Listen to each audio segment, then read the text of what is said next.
My name's Amy Maxmen, and I'm a freelance journalist. I write about all sorts of things related to science, and most recently I was excited to be a part of the book on To End AIDS with the Pulitzer Center, and I wrote about HIV with young women. So for that, I traveled to South Africa, which is one of the hotspots for HIV, where young women are being infected at humongous rates. People have found out, just kind of by observations and by surveys, that young women are infected mainly by older men. So it's not their own peer group that's being infected by HIV, but it's older men. And researchers did a study where they sequenced the virus, and they realized that older men, and when I say older, I often mean men who are just in their 20s, infect younger women. Those women grow up, they have same age partners who they might get married to, and then they might transfer HIV to them, and then it's a whole cycle if some of those men end up having affairs with younger women. The part where reporting comes in is scientists look at this and they might say, well, the same type of thing that prevents, say, a gay man in his 30s or a sex worker or a person who is married to somebody else who has HIV, the same thing that prevents them from getting HIV will prevent these young women from getting HIV.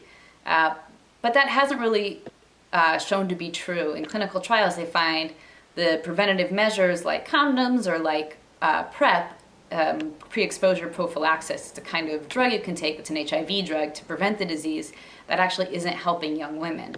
So what a reporter's job is just to go and talk to those young women. How are they different from these other groups of people that get HIV? And I think that's the sort of thing you bring into it. And from that, you sort of learn context matters. You know, why they're having sex matters. Who they choose to have sex with, how they feel about sex, what their other priorities are in their life. Is their main priority not getting HIV, or is their main priority getting into college? You just sort of need to navigate that whole area by talking with people. So I spent one day with a group of girls. They call themselves the Ocean Idols. That's a name they pick for themselves because they live right on the ocean and they feel like the ocean brings them solace. So whenever they have any problems, they go to the ocean and they feel comfortable there. So they spend time like collecting shells and they make little collages out of shells. And these type of groups, this is a group of girls that have been together since they were little, but now they're supported kind of more formally with help from the South African government and from the Global Fund. They support these groups. They call them Rise Clubs.